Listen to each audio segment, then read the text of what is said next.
All her life, Melanie Thompson was the invisible daughter, the shadow behind Allison, the afterthought in her parents' eyes. But when she built a thriving clinic from nothing, her family returned, not with pride, but with papers demanding half of everything she earned. What they didn't know was that Melanie carried more than resilience. She carried her grandmother's legacy, her journals, and the truth. In a courtroom where blood turned into betrayal, Melanie would have to prove that family doesn't define destiny. Some inherit money, some inherit power, but the strongest inherit the will to fight back. My name is Melanie Thompson. I'm 35, a doctor of physical therapy and the founder of Thompson Way, a clinic I built from scratch with nothing but student loans, secondhand furniture, and a whole lot of stubbornness. There were no angel investors, no safety nets, and certainly no family money. Just ramen dinners, 16-hour workdays, and a fire inside me that refused to die, even when the world, and especially my own family, told me I was dreaming too big. I didn't grow up in tragedy. I grew up in something more subtle, and in some ways more damaging: invisibility. My younger sister, Allison, was the golden child, the dancer, the social butterfly, the one whose birthday parties had themes and professional photographers. I was a kid who brought home straight A's and got a distracted good job during commercial breaks. When I decided at 14 that I wanted to be a physical therapist after watching my grandmother's miraculous recovery, my parents dismissed it as a cute phase. Years later, when I got accepted into PT school, I celebrated alone in my apartment with a gas station cupcake. Allison threw a party for getting an internship at a cosmetics company. Guess which one my parents attended?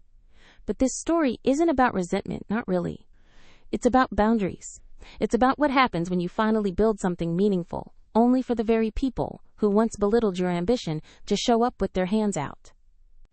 3 years after opening my clinic, after scraping by, working multiple jobs, and living on caffeine and sheer will, I found myself at a family dinner that felt more like a boardroom ambush. Over dessert, my father slid a stack of legal documents across the table and said, "We've been thinking. Your sister will co-manage the clinic from now on. She'll bring her business background to help it grow. The family will take 50% of the profits. We just need you to sign here." I didn't shout. I didn't cry. I didn't even flinch.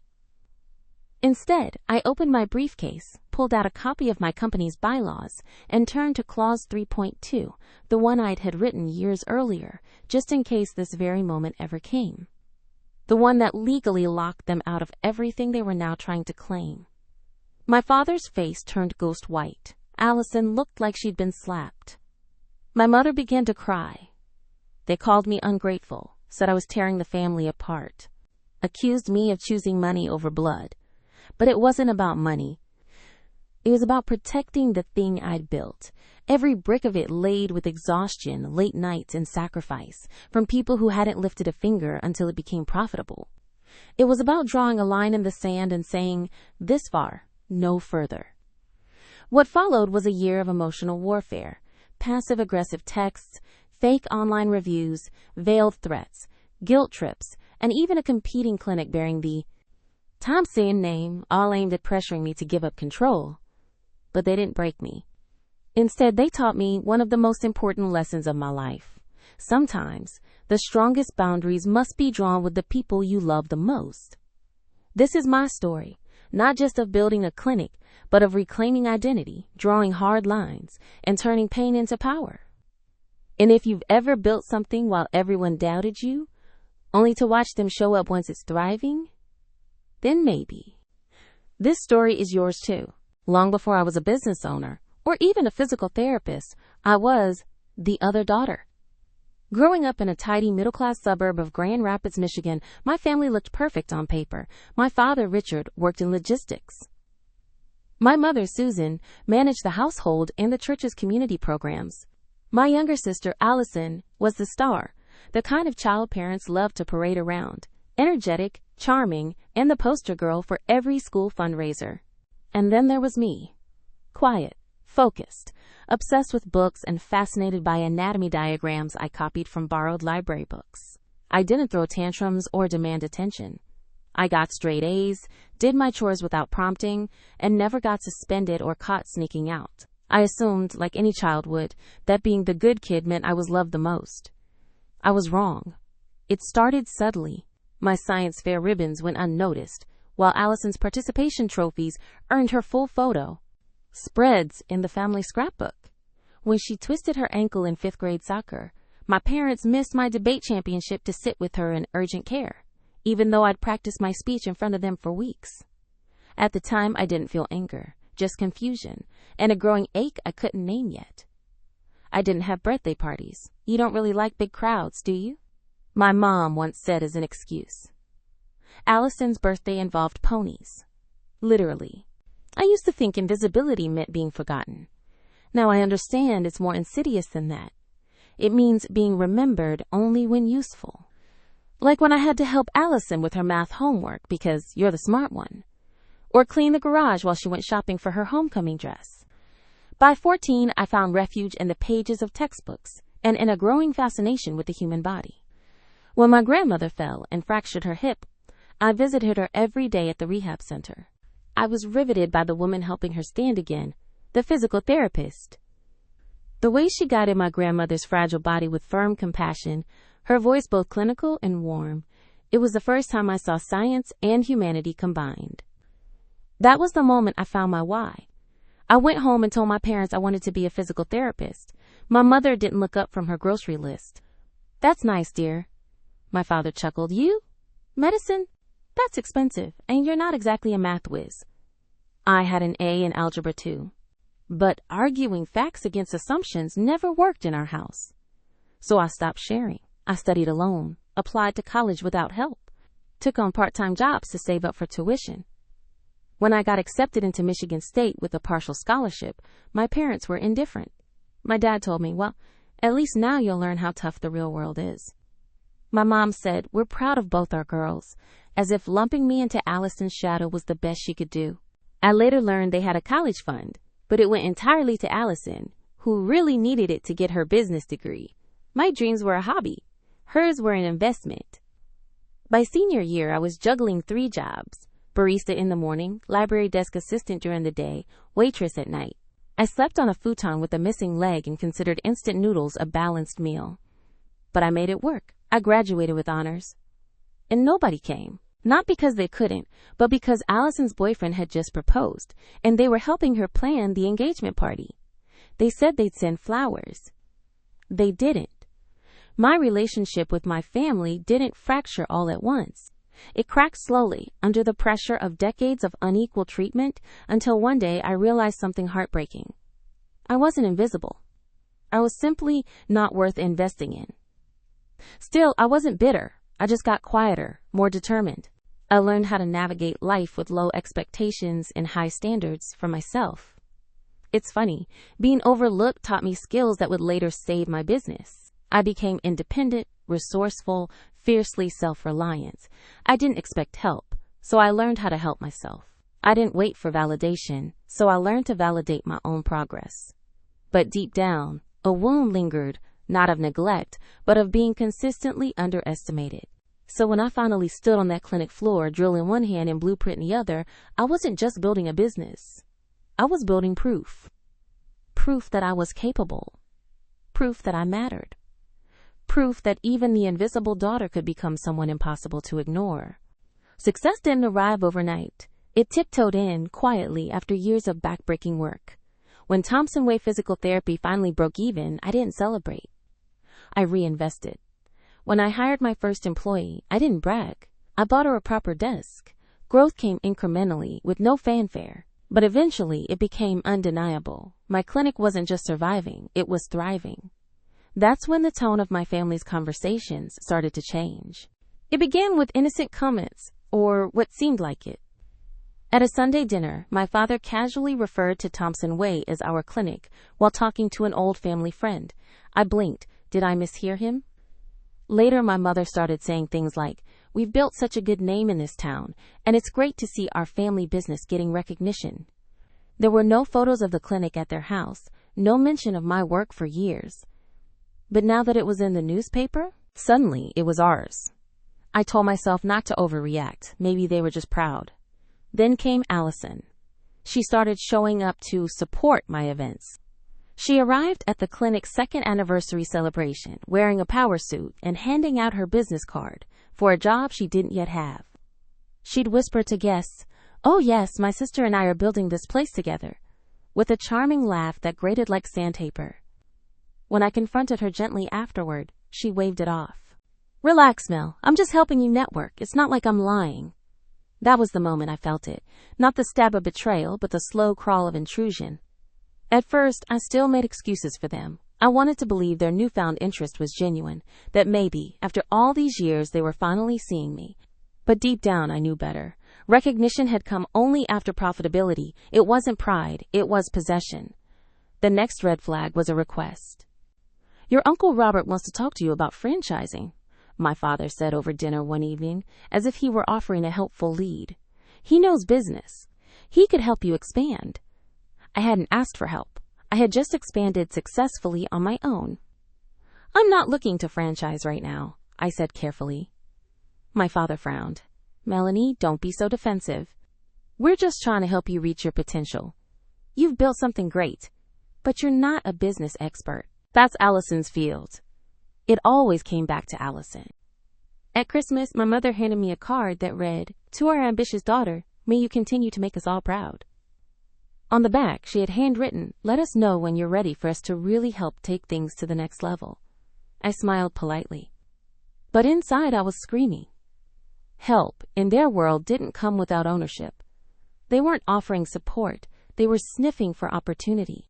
Their sudden appearances at clinic events, their suggestions for partnerships, the way they began referring to the business in collective terms, it all formed a pattern. And the more successful I became, the more their language shifted from pride to entitlement. Allison even started dropping by unannounced, claiming she wanted to learn about the business. She took notes, asked questions about patient volume, and even requested a tour so she could start visualizing the expansion plan. What expansion plan? One afternoon, I found her in the break room explaining my schedule to a new part-time staff member, as if she worked there. That night, I called Dr. Williams.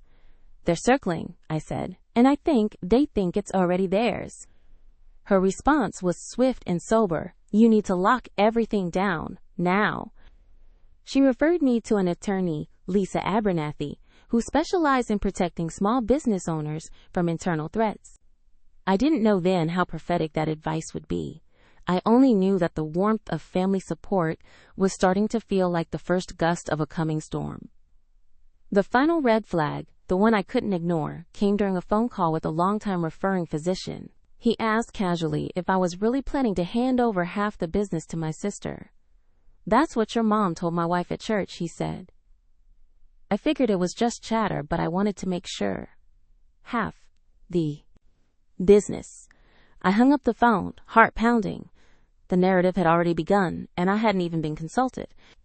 I sat alone in my office that evening, staring at the Thompson Way logo I had once designed on a secondhand laptop.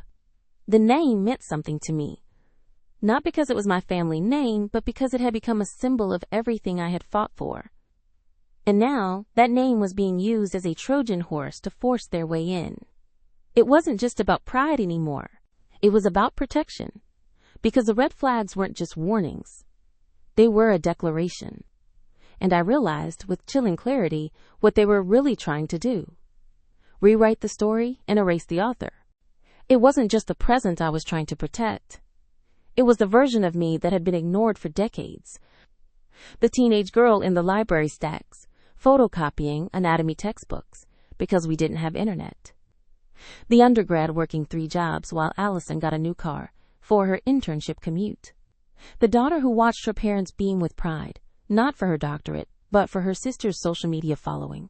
That girl had never had a voice at the family table. And now, they wanted her seat.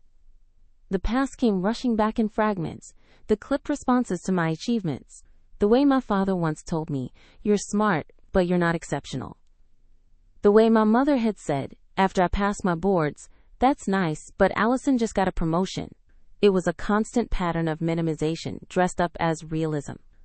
I had buried that pain beneath years of professional focus, but the pressure of recent events cracked the seal. One night, I found myself staring at my childhood bookshelf, still lined with dog-eared science books. In the margin of one, 17-year-old me had scribbled, "Someday this will matter." At the time, I believed that effort would eventually be recognized. I just didn't realize it might only be after someone wanted to take credit for it. Memories blurred with present fears. I was no longer just a clinic owner under threat. I was the daughter who had never been seen, now finally visible, but only as an asset. Worse, I began doubting myself. Was I overreacting? Shouldn't I be grateful they were finally showing interest? Was protecting the clinic worth driving my family further away? That guilt was familiar. I had been trained to feel it. It showed up every time I prioritized myself, every time I said no, every time I succeeded in ways they hadn't predicted or supported. It wasn't just that they wanted a part of my clinic. They wanted to rewrite the family history to make it seem like they had always been behind me. But history doesn't work like that. You don't get to ignore someone's existence for 3 decades and then retroactively claim their achievements as shared victories. That realization sent me back to therapy. Dr. Melissa Reinhardt had helped me unpack my work-life balance issues before. Now she helped me navigate something even more complex: family revisionism. People don't like to be reminded of who they were when someone else succeeds, she said. It forces them to either change the narrative or change themselves. Guess which most people choose? We explored old family dynamics with new clarity. My parents weren't just inattentive. They had shaped a system where my needs were always secondary. Allison's loud ambition had been nurtured. Mine had been tolerated, as long as it didn't disrupt anyone else. That's why their sudden interest in Thompson Way felt so dangerous. It wasn't about helping me. It was about helping themselves feel like they had mattered in my success. And in that process, they were willing to bulldoze the truth. Dr. Reinhardt warned me, the closer you get to real power, the more likely people are to test your boundaries, especially people who ignored them when you were small. She was right. Allison's behavior was escalating. She had started introducing herself as co-founder of the clinic at networking events. A colleague at the regional hospital mentioned she'd been floating the idea of a, quote, family-run physical therapy empire. The language wasn't just presumptuous, it was dangerous. It implied ownership that didn't exist. One particularly cruel memory resurfaced. I was 13, crying quietly after losing a science fair competition I'd spent months preparing for. My project had malfunctioned in front of the judges.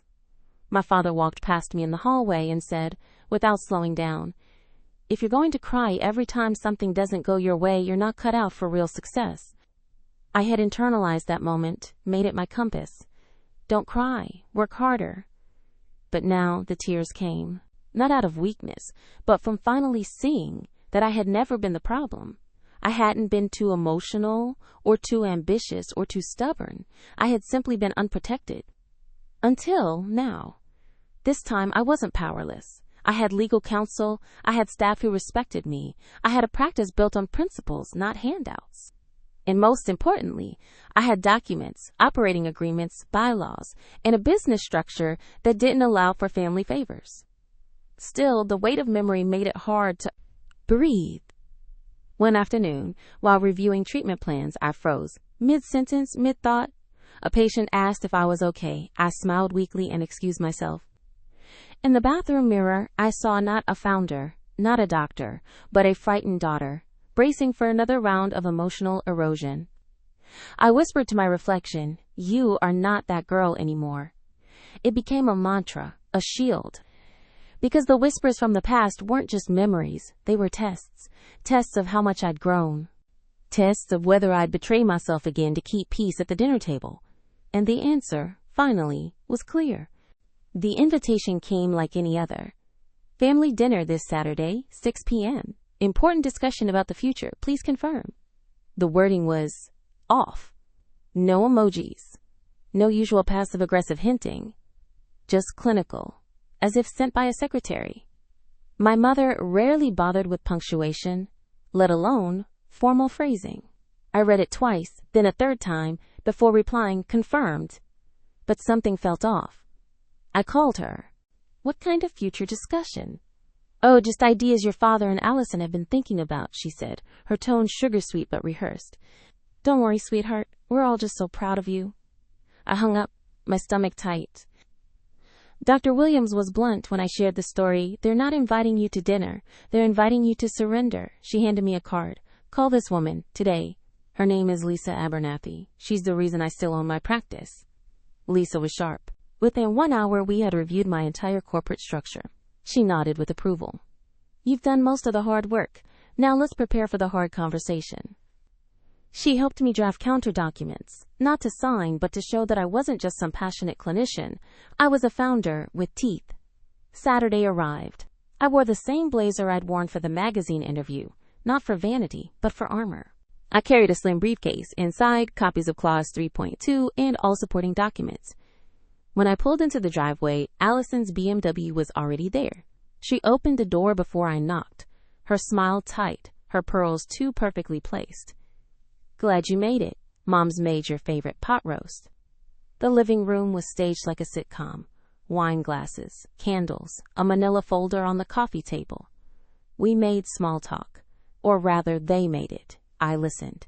Then, over dessert, my father cleared his throat and slipped into what I called the deal-maker voice, the one he used when closing real estate sales over the phone. Melanie, we've been thinking about your clinic and its growth potential. My mother reached for my hand. You've done so well. We think it's time to make it a true family legacy. My father produced the folder like a magician presenting a rabbit. We've drawn up a preliminary restructuring agreement. Inside were legal documents, glossy, notarized, professional. The proposal? Allison would become co-manager. The family would receive 50% of profits. In exchange, they'd contribute the Thompson name, business guidance, and strategic planning. I laughed. I couldn't help it. They'd come to collect a crown I'd made from dust and drywall. Allison slid a pen across the table. I can start Monday. Already gave notice at my job. I lifted my briefcase and calmly placed it on the table. My hands didn't shake. I'd like you to review a document before we move forward, I said. They looked confused. This, I said, sliding a copy across to them, is Clause 3.2 of my LLC agreement. You'll want to read it closely. My father's brow furrowed as he read aloud. Thompson Wade Physical Therapy, LLC, shall remain under the sole ownership and executive management of Melanie A. Thompson, DPT, for a minimum of 15 years. No family member may assume ownership or managerial role without 5 years of employment history and board approval. His voice faltered halfway through. My mother blinked rapidly. This can't be legal, Allison snapped. It's been reviewed by 3 attorneys, I said, filed with the state, fully enforceable. You planned this from the beginning, she hissed. No, I replied. I protected myself from the beginning. There was silence. Then my father, his pride flickering behind his eyes, tried negotiation. All right, maybe not 50%, let's talk 25, a phased entry. You'll see, it's best for everyone. For whom? I asked. Because I remember asking for help years ago, when I was working 3 jobs, when I needed co-signers for loans, when I was laying tile by hand in a freezing clinic space. Their faces told the story. They hadn't expected a fight. They'd expected the same girl who'd quietly accepted being overlooked, who swallowed ambition to make holidays pleasant, who never raised her voice. Instead, they found a woman who knew her worth and had the paperwork to prove it. You're being unreasonable, my mother said, voice trembling. You're tearing this family apart. No, I said, standing. I'm protecting what I built, and that includes protecting myself from this exact kind of manipulation. Allison slammed the pen down. You'll regret this. I looked her in the eye. I already regret trusting you'd ever respect the difference between family and ownership. And with that, I closed my briefcase and walked out. The week after the ambush dinner dragged on like molasses. Every text from my mother was ignored. Every call from Allison was declined. My father sent an email titled, Let's Be Rational, that went unread. The clinic was busy, patients, admin issues, a new insurance software rollout, but my mind kept circling back to the dinner table, the audacity of that folder, and the way Allison had said, your little clinic, with such smug entitlement. I was holding it together, barely. Then, on Thursday, a package arrived. It was small, no return address, just my name, handwritten in the unmistakable cursive of my grandmother, Eleanor Thompson. I froze.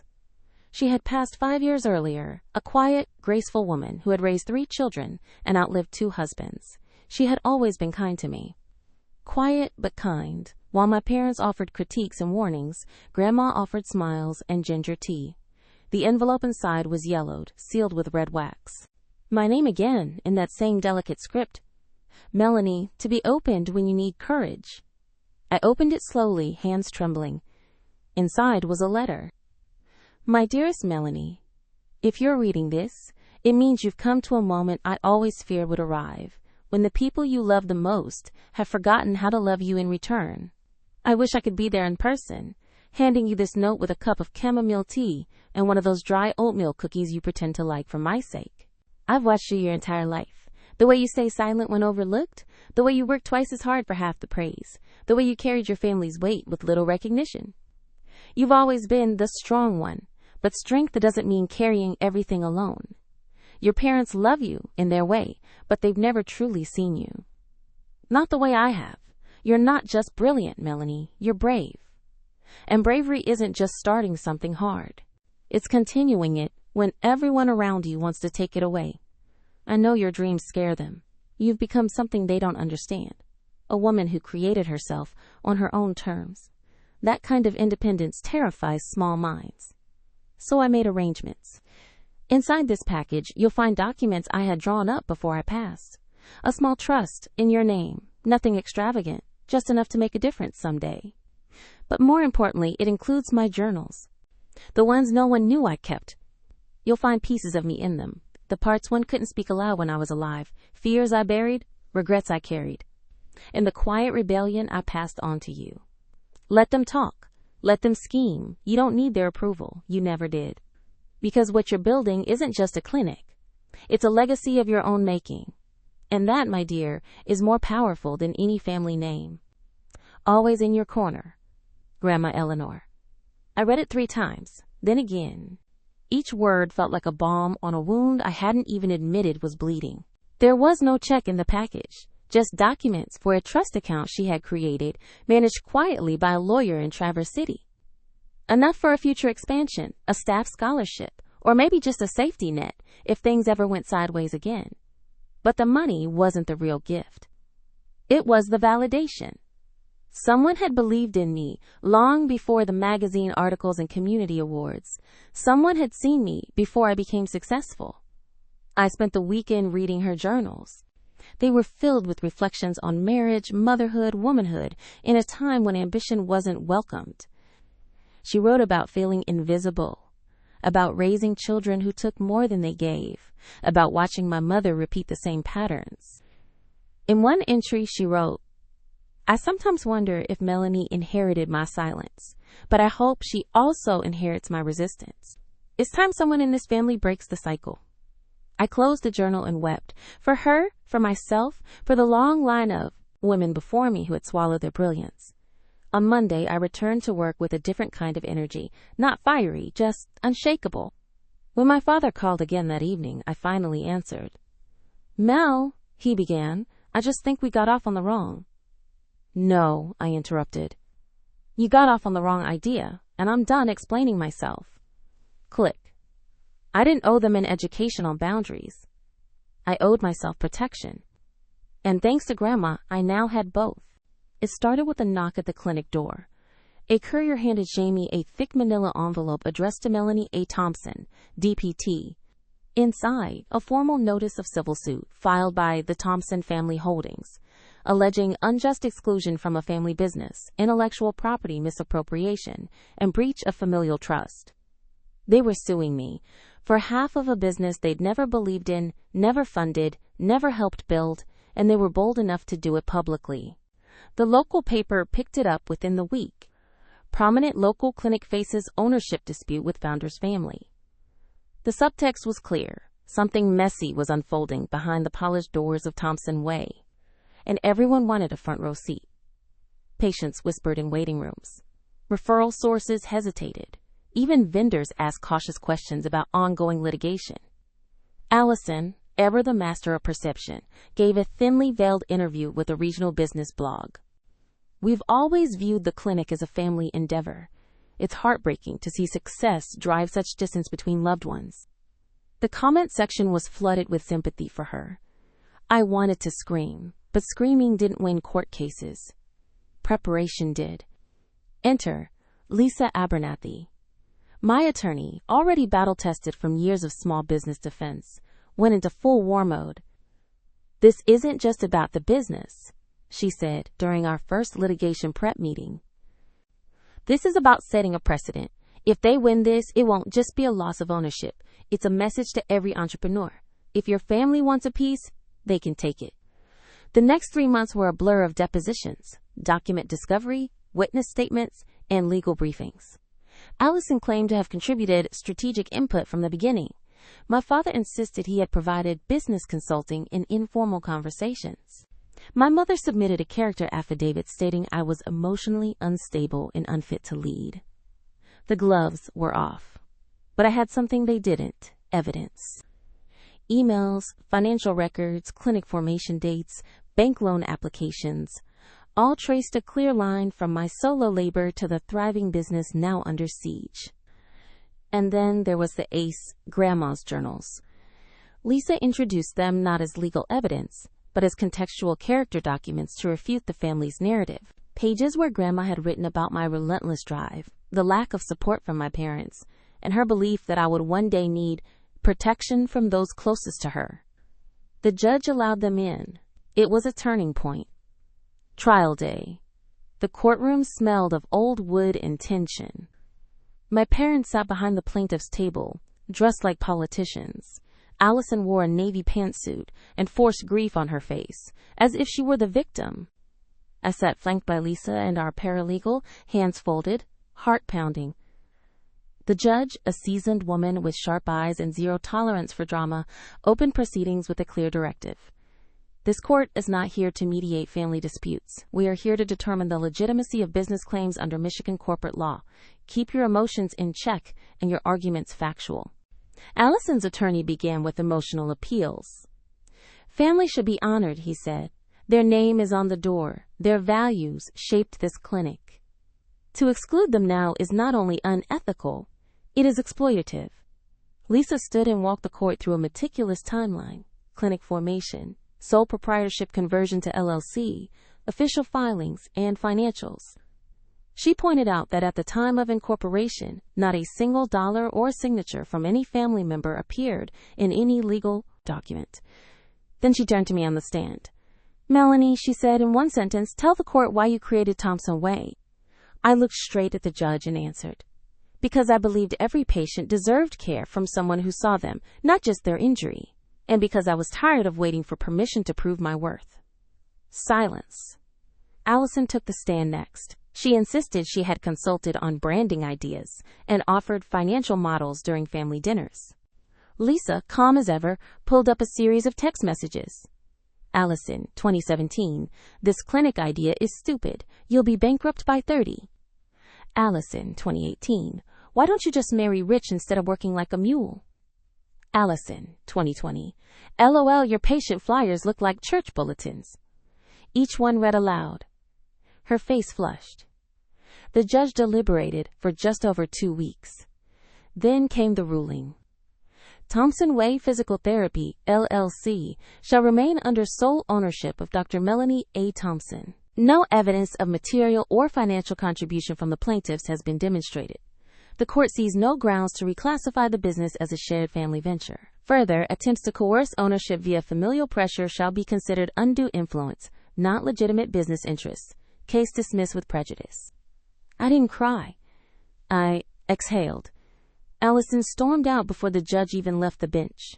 My parents stayed seated, frozen, their empire of entitlement shattered. Outside the courthouse, a small group of supporters stood quietly holding handmade signs. Protect women-owned businesses. Family does not equal entitlement. Boundaries save legacies. I didn't know them, but they knew me. Amy hugged me tight. Dr. Williams called that night and said simply, "You protected the village you built. That's legacy, Melanie." She was right. It wasn't just about the clinic. It was about every person who'd ever been told they owed something to people who only show up after success. That day, I walked away with more than a legal victory. I walked away free. Winning the case didn't mean winning peace. After the courtroom showdown, I expected a wave of relief to wash over me. Instead, there was just quiet. No celebratory texts, no flowers, no family reconciliation, just a lingering ache where hope used to be. I returned to Thompson Way the next morning, greeted by smiles and applause from my team. Jamie had even put up a handmade banner over the front desk that read, "Still standing, still solo, still strong." And yet, behind the hugs and congratulations, I felt a strange hollowness. Like something had cracked deep inside, something that wasn't entirely about the business. It was about belonging. For years, I'd quietly believed that once I proved myself, my family would finally see me, that they'd apologize, that they'd come around. But they didn't. And now they couldn't. Because I had closed the door legally, permanently, publicly. And even though it was the right decision, it still hurt. The court case had taken a toll on the clinic. Referrals dipped. A few patients mentioned they'd heard drama about ownership disputes. One even asked if Allison would now be managing, quote, the business side. I calmly reassured them Thompson Way is, and always has been, mine. But behind the scenes, the stress was showing. I was exhausted, easily irritable, prone to zoning out during staff meetings. Jamie pulled me aside one day and said gently, "You haven't taken a full day off in 8 months. Maybe now's the time?" She was right. I took my first real vacation in over 3 years, not to the beach, but to a cabin retreat in the Upper Peninsula. No Wi-Fi, no staff, just books, fresh air, and silence. At first, it felt unbearable. My brain wouldn't stop cycling through conversations with my father, imagined rebuttals to Allison's accusations, and worst of all, memories of childhood. Birthday parties where I'd hoped for their approval. But slowly something shifted. I started writing, not for work, not for court, just for me. I filled pages with everything I couldn't say in the courtroom, letters I'd never send, questions I'd never get answers to. By the third day, I realized something powerful. I was not rebuilding from destruction. I was finally building without permission. Returning to the clinic felt different, lighter.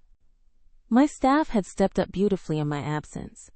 Jamie had even implemented new intake procedures that reduced wait times. One of our newer therapists, Carlos, developed a bilingual outreach campaign that brought in a wave of Spanish-speaking patients. It reminded me that Thompson Way was more than just my vision now. It was a shared mission. And unlike my family, this team chose to be here every day. I started monthly one-on-ones with each staff member, not just about performance, but about life, hopes, stress, goals. The culture began to shift from clinic to community. Patients noticed. "Everyone here just cares," one woman told me after her final session. "It feels like you all actually talk to each other behind the scenes." We did, and it showed. I hadn't spoken to my parents since the verdict. Allison went silent, save for an Instagram post thinly veiled as shade.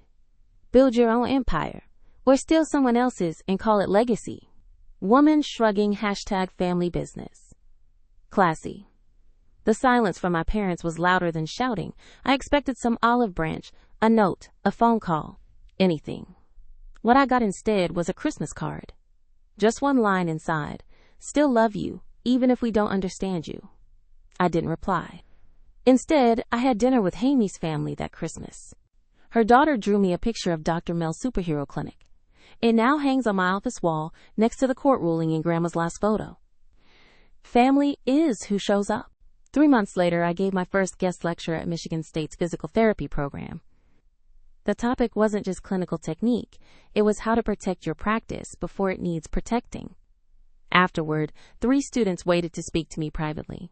One said, "My uncle wants to help fund my clinic, but he also wants naming rights and profit shares." Another whispered, "My mom keeps saying she deserves part of my business because she raised me." I saw myself in every one of them.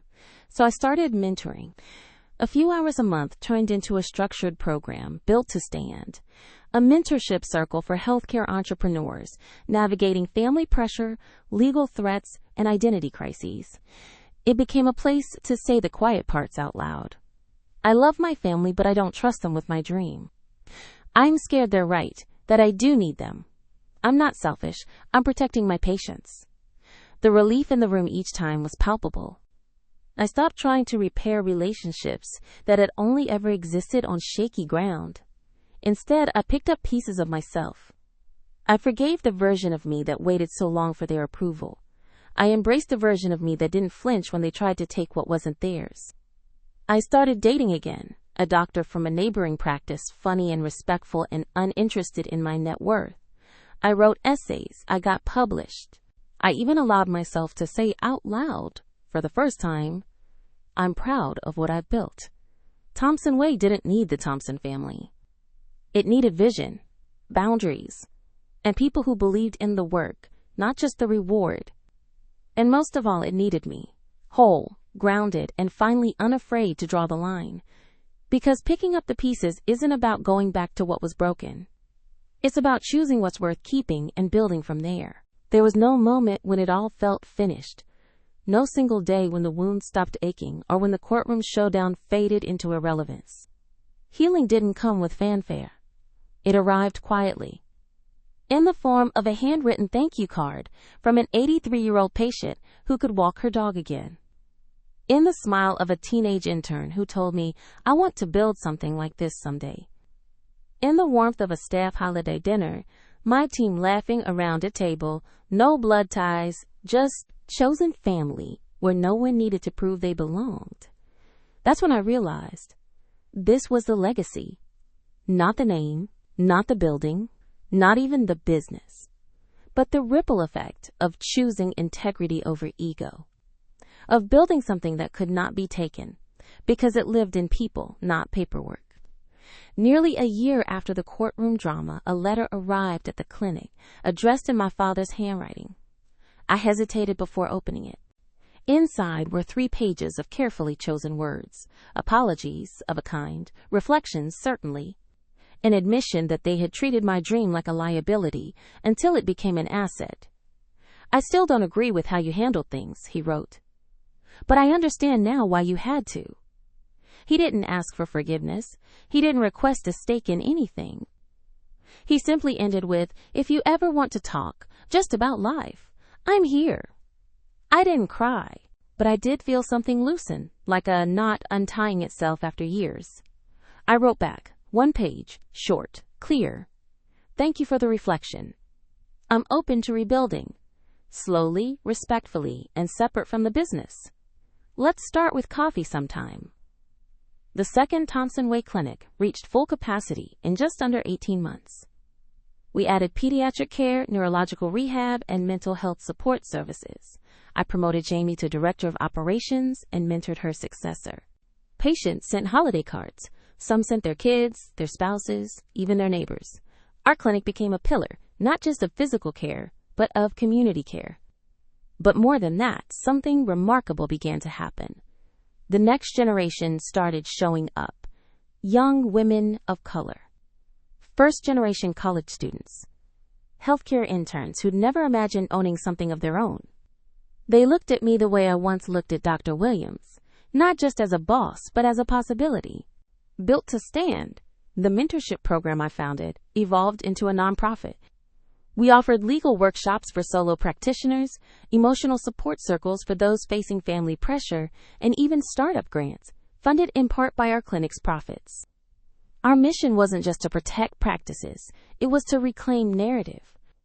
To show that legacy isn't about what you inherit, it's about what you endure, what you build, and what you refuse to surrender. A year and a half after the court ruling, Allison's competing clinic quietly closed. She blamed economic factors and a misaligned market. But I knew the truth. You can't fake care. You can't spreadsheet your way into a community's trust. Reputation isn't inherited. It's earned, one patient at a time. One afternoon, I stood in the original Thompson Way lobby, now newly renovated, sunlight streaming through the large glass windows. On the wall behind the front desk hung a framed quote that Jamie had chosen from my earliest notes. Protect the work, protect the people, and never apologize for boundaries. That was our ethos. That was our legacy. Not the bloodline, not the surname, but the courage to say no when others said be grateful. The clarity to see that love without respect is not love at all. The conviction to guard what we build, not from strangers, but from those who say they're entitled to it because they share your DNA. Last month, I got a message from a former mentee.